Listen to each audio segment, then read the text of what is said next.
Hey guys, be sure to press like and subscribe. Today I'm going to do a little talk today about like what's going on around here with the virus going on and everything, and just talk about what I'm seeing around town.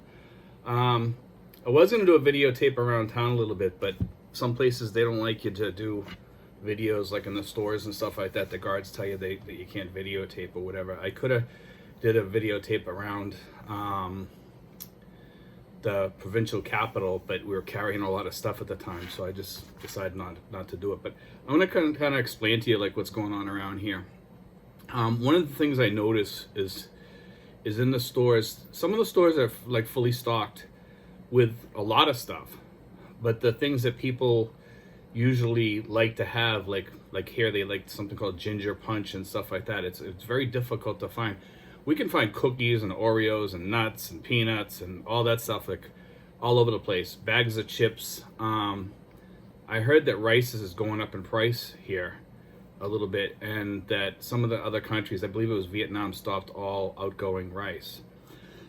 So with that said, I mean, I think we're gonna have some problems with, because Philippines imports rice. Also, Venezuela's having some problems with food right now, which they've had for quite a while, and it's with this going on in the world, it's getting quite worse. And I think like the World Health Organization or some of these other places are going to have to jump in and help these countries with food and everything, because it's going to get bad. I've also seen like a couple of videos on YouTube, people talking about their farms and they can't get help to start planting and stuff. Because it's getting to be planting season, and with no food getting planted, what happens? No food. And I don't think the government's really considering all that, because I think our people are busy fighting the health aspect of it, but they're not considering the food aspect of it. If we don't open up soon, guys, food is going to be scarce. When I say scarce, it's going to be scarce. I don't care what people think or what people say. Right now, with all the lockdowns going on, people are not planning food. In most places, they are not planning food. Okay? All these things, people, we've always talked about the preppers, and I happen to be one, and I find myself a little bit unprepared, but not totally unprepared. You still have time to buy food. Okay? You can say what you want about things. I'm starting to buy food now, and being ready for all this and to be prepped. So we need to all be ready. And I have enough food around here to last me probably like 2 months, maybe 3 months. Is that a long time? No. And we can buy some vegetables and some food. Some vegetables and stuff like that are coming off some small farms. But the bigger farms that grow for the supermarkets and stuff, you're not going to see a lot of that pretty soon. I'm already starting to see shortages of some vegetables in the supermarkets, but when you go to the market, the prices are really high. I mean, you're paying like $1 for a pepper, $1 for one pepper, like or more, and that's expensive here. I mean, peppers were already expensive. Well, I think you're paying like $1.50 for one small pepper. Okay, potatoes. Potatoes have always been high in price. So but now they're even higher. Coca Cola, big shortage. We sell Coca Cola out of our house to all the locals around here, and we usually have 5 cases. And the store is closed that sells the Coca Cola, so we have no Coca Cola. We don't know if this is going to bounce back. We don't know how long we're going to be under this. But I can tell you this: just being locked down for the month of April, which is what we're going to be, March. March was bad enough. I mean, we're going into May, pretty soon next month. Between March and April, most places being locked down, people being out of work. I mean, think of all those people that weren't showing up for work, in greenhouses and gardening places and food places, and and China's taken full advantage of this right now. They have the upper hand on all this, and not that we want Chinese food, because I don't really like the products that come from China. It's unsafe. people are gonna have to start consuming less, I guess, to make it through this. And then we head into the winter of next year.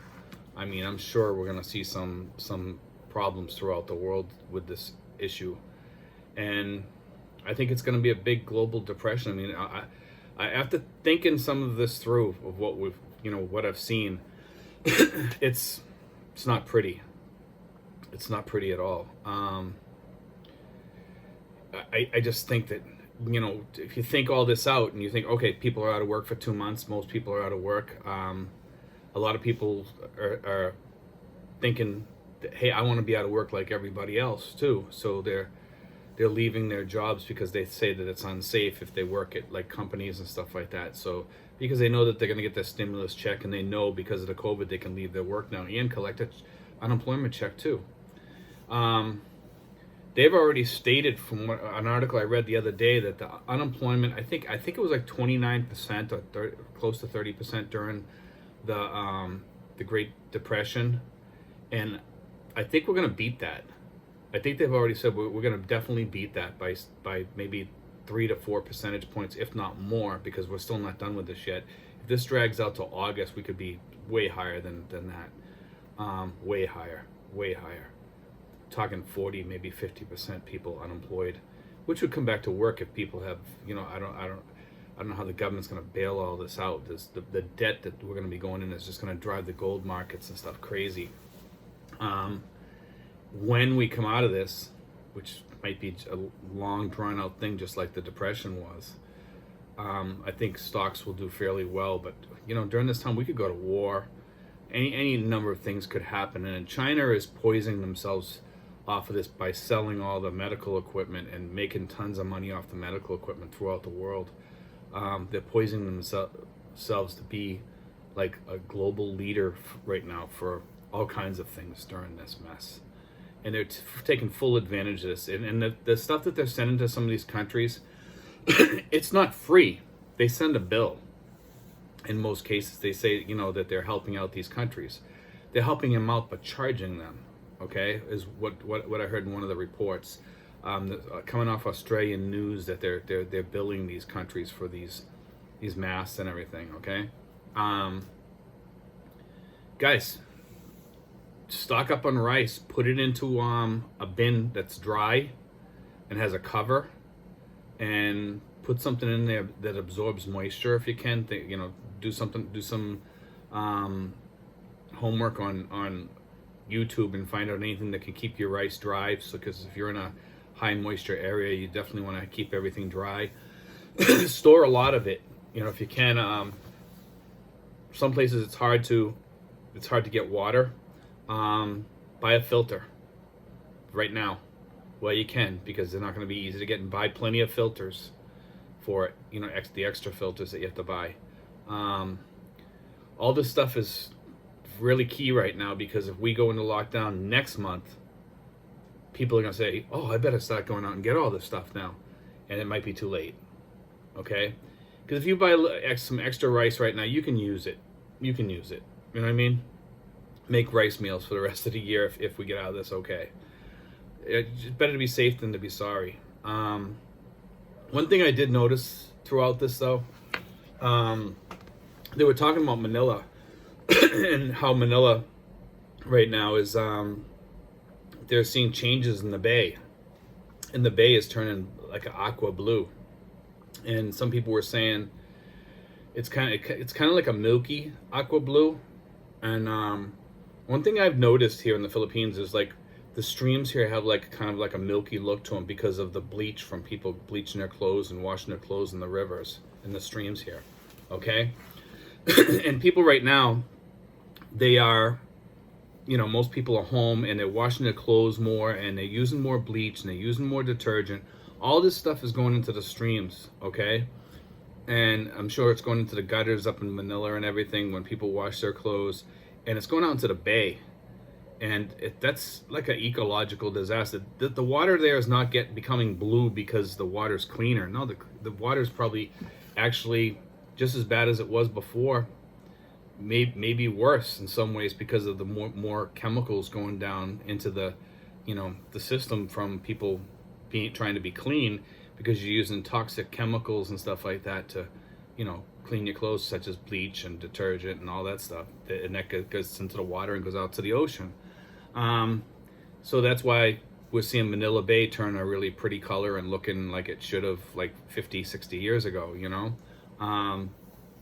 The other thing is, here, I was hearing from people that they were standing on the rooftops in Manila and they were looking up at the Milky Way and they were wondering why there was like an area in the sky, that's all bright and stuff like that. And they realized it was the Milky Way. And one thing I've noticed here, like just from walking around and riding around, is at night, the skies are crystal clear. You can see the stars, you can see the Milky Way, the moon looks better.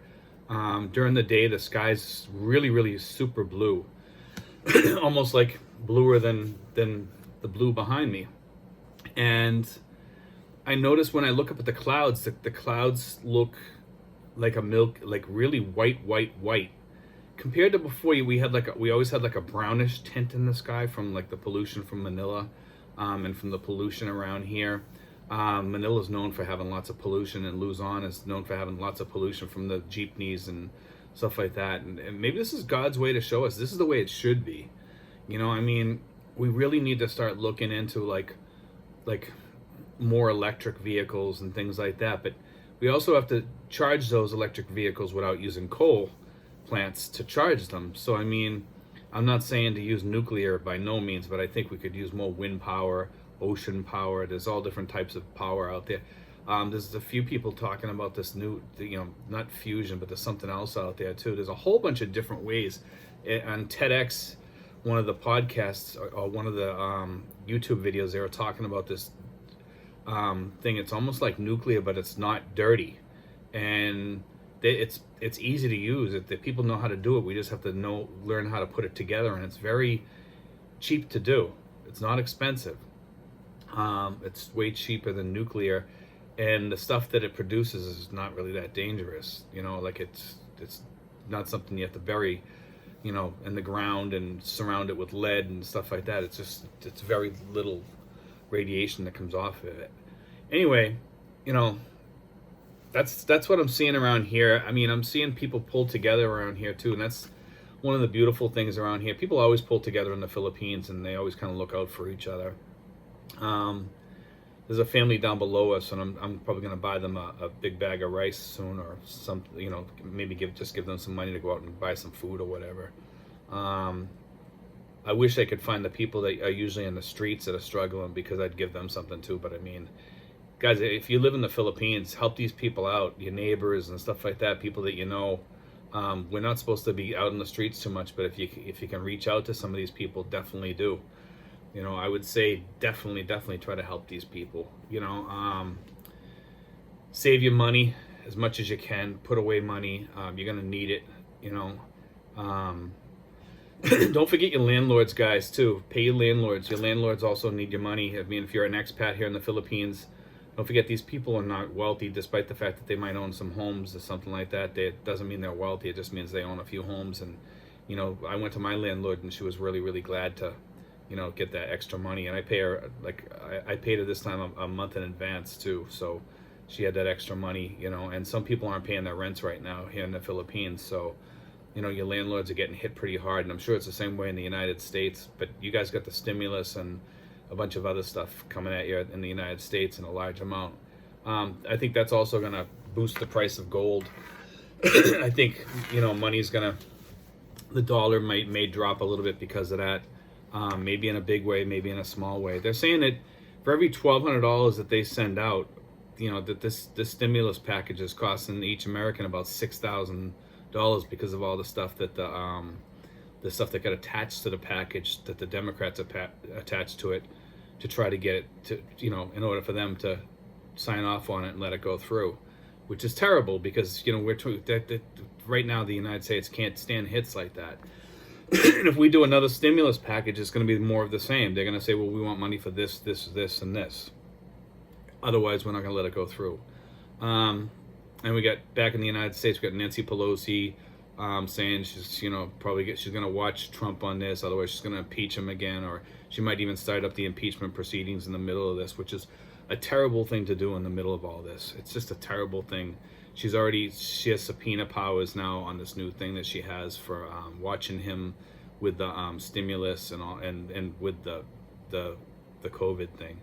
I think it's terrible that we're politicizing this right now, because if there's any time in the world where we shouldn't be politicizing something, this is the time when we shouldn't be politicizing. This is the time, guys. Love your neighbor. Really. During this time, we need to really, stop the hate. Like, Democrats and Republicans need to stop the hate. And I'm speaking as a Republican, okay? I'm on that side of the aisle. And not just because I'm a Christian am I saying this. I mean, I don't push my Christianity on other people. I try to show by works rather than, and let people know that, and people, say something, and I look at that as like an opening to talk to them about it. But, I don't push it on anybody. But if you do believe in God, now's the time to pray, guys, because our world, not our country, our world needs a huge prayer to go out right now on all this here. And I think a lot of us have pulled away from that right now. And I don't care, what religion you are, just, send up a prayer. God knows we need it right now with all that's going on. And wow. I mean, I sit here, I go through the news every day and I read all this stuff, and there's a lot of good stuff coming out of this, but most of it's bad. People are dying at a rapid rate. They're talking in the United States about a possible 100,000 up to 250,000. And keep in mind, guys, even the doctors really don't know. This could take off in a few other states or something and just wipe out some states. And it's also doing a job on the younger generation now, too. In some places, they said that the younger people are getting hit harder. So the coronavirus can change, guys. And these viruses change as they move around. So, they just become different. So, I mean, this thing could change. Like, the medicines that are working for this one right now might not work later, because it might grow immune to them or something. So, I mean, like the Z-Packs and stuff like that, are they going to work later? We don't know, This plasma idea, I think that's a great idea. Anything that we can do to stop this thing. I mean, taking vitamins and stuff definitely helps you a little bit. Even if it's like 5% or 10%, it helps, or whatever. I mean, if you're going to put a percentage on it, I mean, I think you should be taking vitamin C, and I think you should be taking vitamin D3, because vitamin D3 is an antiviral. It fights off viruses. Also, L-lysine is something that helps fight off viruses also. Cinnamon is also an antibiotic. That helps also, guys. So, like, anything that you guys can, think of, that, any vitamins and stuff like that, just add it to the comments down there. All that stuff. Virgin coconut oil definitely helps. All that stuff, guys. So just, FYI. And guys, take care of each other out there, and just, stay safe. Wear your mask. Stay in your house. If you're gonna go for walks still, but stay away from people. If you can go for walks, if you're able to go for walks. Do stuff to get out of the house once in a while when you can. God bless, guys. Take care.